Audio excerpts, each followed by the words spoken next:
What's going on, everyone? So, Robin Hood 2010 is a movie that turns 10 years old this year. And I know what a lot of you are thinking. Who cares? Well, I actually personally care. And I'm going to explain why I care. But first, before I explain the premise of the movie, the positives, the negatives, about the 4K, which version to watch, I first just want to give you guys a little bit of backstory. Because backstory is kind of important. See, Robin Hood is a character that I honestly can say I've lived and grew up with his character. I saw the Errol Flynn one, The Adventures of Robin Hood. I saw the animated Disney one. I saw Robin Hood, Prince of Thieves. I saw Robin Hood, Men in Tights. I saw the Robin Hood BBC series, which came out around 10 years ago or so. I even saw the Taron Egerton one. I've seen pretty much every adaptation of Robin Hood that you can think of. And that's why I want you guys to know that when I say Robin Hood 2010 is my favorite, take that for what you will. I know a lot of people are going to disagree. And the reason why I know that is because when you look at critics and audience ratings, it really doesn't agree with my point of view, which is fine. I'm just letting you guys know, if you guys don't like the movie, that's fine. Because on Rotten Tomatoes, I believe it's like a 44% rating by critics, and then audiences, it's like 58%. So a lot of people don't like this movie, but I want to talk about why I think it's underappreciated. But firstly, I want to say the premise. So Robin Hood, yes, is a character that's been done so many times, but Robin Hood 2010 differentiates itself by taking place after the Crusades, literally right after the Crusades. See, Robin Hood and his merry men, they come home from the Crusades to basically taxes being put upon the people of this village. Robin Longstride is the character's name. He is played by Russell Crowe. Decides to help out with the village, specifically Maid Marian's character, where he returns the sword by her husband, who is now dead. He helps out with the village with her, whilst at the same time, Prince John just became king. He is now someone that is seeking power, trying to take over with the taxes and everything from the war, whilst at the same time, Mark Strong's character, played by, his character is Godfrey, I should say. He, in the meantime, is best friends with King John, who is obviously played by Oscar Isaac. Best friends with him, whilst at the same time is actually an agent for France, helping out France with information, whilst at the same time helping them know when to invade England. So there's just a lot of political turmoil in this movie story.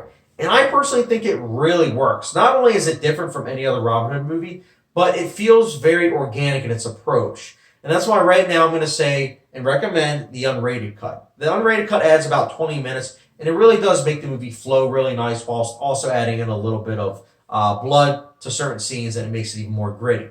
But the scenes that it adds really do help with the political turmoil. And I want to give huge props to the directing. I think Ridley Scott does a great job with directing this movie. I think the way he handles the politics with the action and the romance really do help make it feel like a fully organic world that we're getting into. And that's something that's worth praising on its own merits. But the movie's also backed up by a cast that definitely feels as though they care about the material.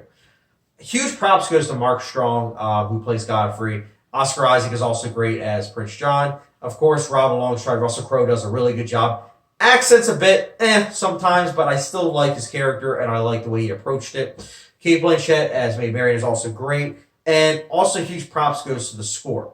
Mark Straitlin did the score. He's the same guy that did like Prometheus and The Grey. And I think he's an underappreciated composer. I think that how he composes the score, specifically in the action scenes, is really energetic and really makes it feel like its own self. There are a lot of themes going to certain characters or certain things about with what's going on that I really dug.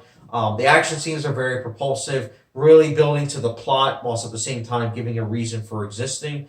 Really good stuff. Political scenes, I mentioned I like the politics, but the political dialogue in itself, I think, really does bring the characters in. And yes, some people might say it's dry, but I personally thought it really added to the world that it's creating.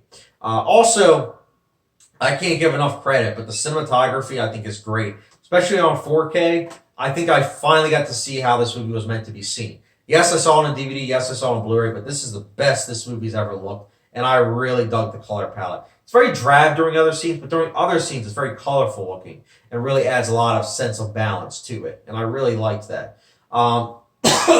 Excuse me. Promise I don't have the coronavirus. I also really liked the ending. See, a lot of blockbusters have this thing where they want to set up an ending that is leading to a sequel, possibly more. It leaves that wide open.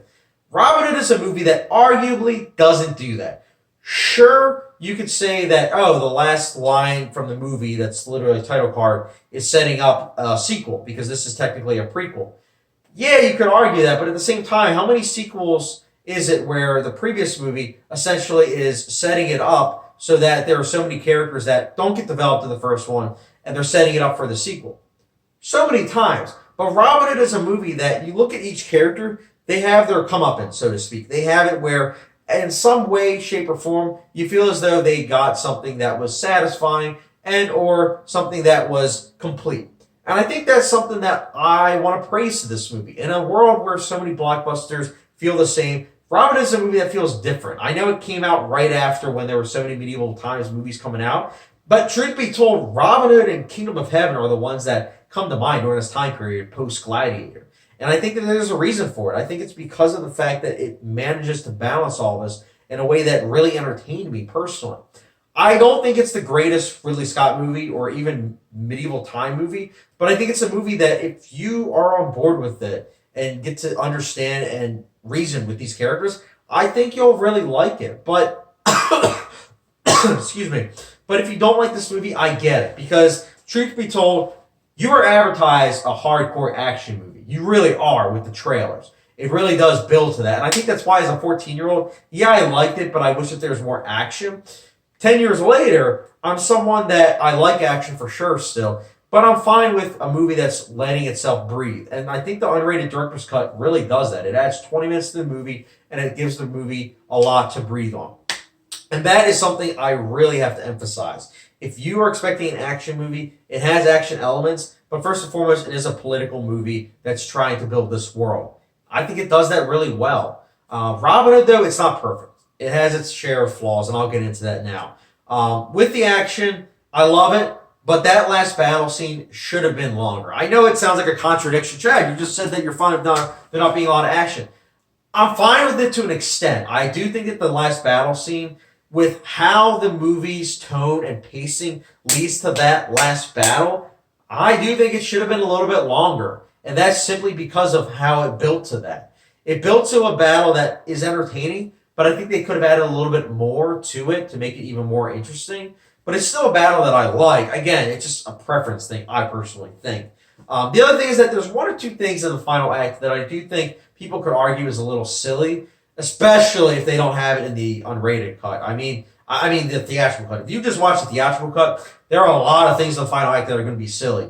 The unrated cut does add things that make it less silly, but there's still one or two elements that I thought were a bit silly in the final act. But nonetheless, Robin Hood 2010, I do think it's a very strong movie. I think it's a good movie. Not only as a Robin Hood movie, but as a blockbuster. I dig Robin Hood 2010. I think it's a movie that I would definitely recommend.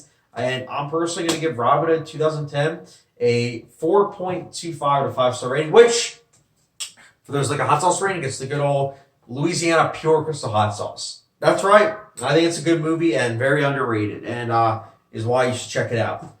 Just the unrated director's cut.